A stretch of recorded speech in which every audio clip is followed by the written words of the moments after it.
അസ്സലാമലൈക്കും, നമസ്കാരം. ഞാൻ അസർമോനുണ്ട്. ഇന്നിൻ്റെ കൂടെയുള്ളത് പരപ്പനങ്ങാടി സ്വദേശി മുഹമ്മദ് സഹീറാണ്. അദ്ദേഹം സ്വീഡനിൽ പോയിട്ട് 2 വട്ടം ഫൈനൽ കളിച്ച് നേടി വന്ന ആളാണ്. ഇനി അടുത്ത 19-ാം തീയതി ഇൻഷാല്ലാ കൽക്കട്ടയിൽ വെച്ചിട്ട് നമ്മുടെ മുഹമ്മദ് സഹീറിന് ഒരു അമേരിക്കയ്ക്കുള്ളൊരു യാത്ര ഉണ്ട് ഫുട്ബോൾ കളിക്കാൻ. ഇത്രയും വലിയ ഫൈനലൊക്കെ കളിച്ച് ഫൈനലൊക്കെ നേടിയ നമ്മുടെ മുഹമ്മദ് സഹീറിന് സ്വന്തമായിട്ടൊരു വീടില്ല. ഞാൻ എൻ്റെ നാട്ടിൽ നമ്മുടെ അലി പരപ്പനങ്ങാടിൻ്റെ വീഡിയോ കണ്ടിട്ട് എൻ്റെ നാട്ടിൽ സ്വന്തമായിട്ടൊരു വീടും സ്ഥലം കൊടുക്കാറുള്ളപ്പോൾ അവർക്ക് ഈ കടലിൻ്റെ ഭാഗത്ത് പോരാനും ഉലപ്പാക്കും ഉമ്മാക്കൊക്കെ ഭയങ്കര സങ്കടമുണ്ട്.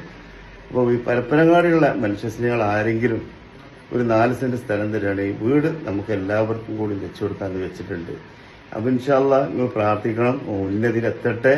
കാരണം നമുക്ക് വേണ്ടി, നമ്മളെ നാടിന് വേണ്ടി, നമ്മളെ ഇന്ത്യ രാജ്യത്തിന്, നമ്മളെ കേരളത്തിനൊക്കെ അഭിമാനമായ നമ്മുടെ മുഹമ്മദ് സഹീറിന് വേണ്ടി പ്രാർത്ഥിക്കുക, ഉന്നതിയിലെത്തട്ടെ. ഒരു വാക്ക് ഇതുണ്ട്, ഞാൻ മാനുക്ക വിജയിച്ച് സമ്പന്നനാകുമ്പോൾ ഒരുപാട് പാവങ്ങളെ സഹായിക്കും. അതിന് ജാതിയും മതവും രാഷ്ട്രീയമൊന്നും ഉണ്ടാവില്ല.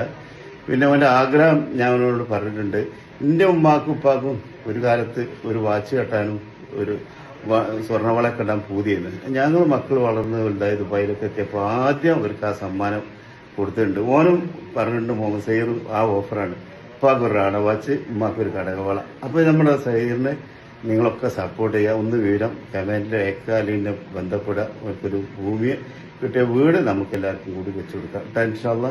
അപ്പോൾ ഇതാണ് മുഹമ്മദ് സഹീറിനെ കിട്ടിയ സമ്മാനങ്ങൾ. ഇതാണ്ടല്ല, ഇതൊക്കെ ഇനി ഒരുപാട് കിട്ടാനുള്ളത്. അപ്പൊ സ്വന്തമായിട്ടൊരു വീട് നമുക്ക് നിർമ്മിച്ചു കൊടുക്കാം.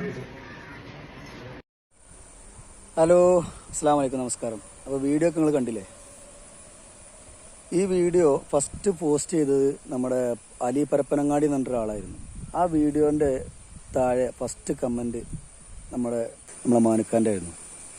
അലി, ആ മോനെ ഞാൻ ഏറ്റെടുത്ത് അവനെ ഞാൻ വീട് കൊടുത്തോളാം എന്ന് മാനുക്ക പറഞ്ഞു. മാനുക്കാൻ്റെ നാട്ടിലാണ്, മലപ്പുറത്താണ് വീട് കൊടുക്കാമെന്ന് ഉദ്ദേശിച്ചത്.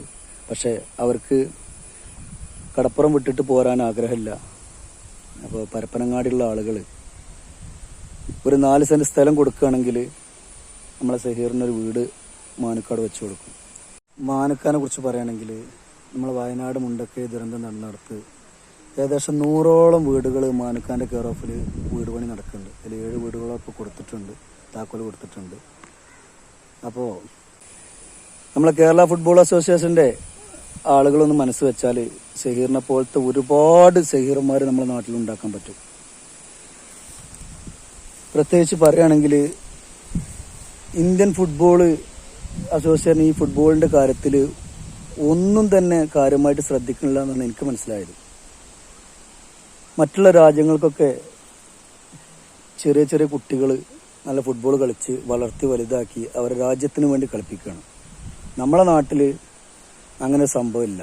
ഇപ്പോൾ കേരള ഫുട്ബോൾ അസോസിയേഷൻ ഒന്ന് മനസ്സ് വെച്ചാൽ സഹീറിനെ പോലത്തെ ഒരുപാട് ആളുകൾ നമ്മുടെ നാട്ടിലുണ്ടാവും. പ്രത്യേകിച്ച് മലബാർ ഏരിയയിൽ ഒരുപാട് ആളുകൾ സാമ്പത്തികമായിട്ട് മുന്നോക്കം നിൽക്കുന്ന ആളുകളുണ്ട്. അവർക്ക് അവരെ മാസം വരുമാനം എത്രയെന്നറിയാത്ത പോലെ ആളുകളുണ്ട്. അപ്പം മാനുക്കാനെ പോലത്തെ ആളുകൾ സപ്പോർട്ട് ചെയ്യുക. എന്തായാലും ഇത്രയൊക്കെ പറയാനുള്ളൂ. അപ്പോൾ എല്ലാവരും ഈ വീഡിയോ ഒക്കെ മാക്സിമം ഷെയർ ചെയ്യുക. ഓക്കെ.